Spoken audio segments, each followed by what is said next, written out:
हिमालय के संतों के संग निवास स्वामी राम। उफनती नदी को पार करना। विद्यार्थी तो अनेक होते हैं, किंतु शिष्य कोई बिरला ही बन पाता है।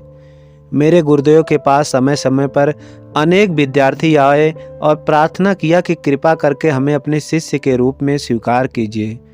वे गुरुदेव के आसपास बैठकर भजन कीर्तन अध्ययन आदि के द्वारा अपनी श्रद्धा भी प्रदर्शित करते, गुरुदेव की खूब सेवा भी करते, गुरुदेव के द्वारा दिए गए अनुशासन में स्थित होकर साधना भी करते।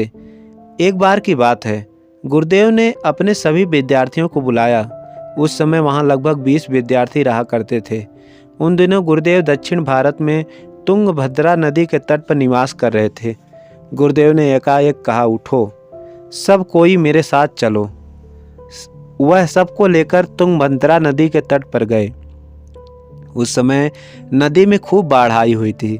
गुरुदेव ने उनसे कहा कि जो भी इस नदी को पार करेगा वही मेरा शिष्य होगा। गुरुदेव की बात सुनकर एक विद्यार्थी बोला, गुरुजी, आप जानते हैं कि मैं तो पार कर सकता हूँ, किंतु मुझे बहुत काम है, शीघ्र ही लौटकर अभी सब अधूरे कामों को पूरा भी करना है। फिर दूसरा बोला, गुरुजी, मैं तो तैरना ही नहीं जानता। मैं चुपचाप खड़ा रहा। गुरुदेव ने मेरी तरफ देखा और उनका देखना हुआ कि मैं अचानक नदी में कूद पड़ा। गुरुदेव शांत भाव से नदी के तट पर बैठ गए। मैं नदी में तैरने लगा। नदी का पाट बहुत चौड़ा था और उसमें अनेक घड़ियाल रहा करते थे। लकड़ियाँ भी बह रही थीं, किंतु मुझे उन सब चीज़ों का बिल्कुल भी ध्यान नहीं रहा। मेरा मन तो गुरुदेव के कथन पर ही एकाग्र था। उस समय मैं नवयुवक था, किसी की ललकार सुनकर जोश में आ जाया करता था। उस समय मुझे ऐसा लगा कि गुरुदेव मुझे ललकार कर कह रहे हैं, यह कह रहे हैं कि उठो और सिद्ध करो कि तुम मेरे सचमुच शिष्य हो। मैंने सोचा यह मेरी आध्यात्मिक शक्ति के परीक्षा का अच्छा अवसर है। अतः मैं नदी में कूद पड़ा। जब मैं तैरते हुए थक जाता तो बहने लगता, फिर तैरने का प्रयास करता। इस प्रकार नदी को पार करके तट पर बैठे हुए गुरुदेव के पास लौट आया। गुरुदेव ने अन्य विद्यार्थियों से कहा कि आँख खोल करके देखो। इस बच्चे ने यह नहीं कहा कि मैं आपका शिष्य हूँ या नहीं, वह सीधे सीधे नदी में कूद पड़ा। मैं गुरुदेव के बहुत ही नज़दीक था। बचपन से ही उनके पास जो रहा करता था। गुरुदेव की कृपा से और उनके अन्य संतों की कृपा से मुझे यह पता था कि गुरुदेव की क्या शक्ति है, गुरुदेव की क्या सामर्थ्य है। जब गुरुदेव ने यह कहा कि जो इस नदी को पार कर जाएगा वही मेरा शिष्य होगा, तब मैंने सोचा कि गुरुदेव यह चाहते हैं कि उनका शिष्य नदी पार कर जाए।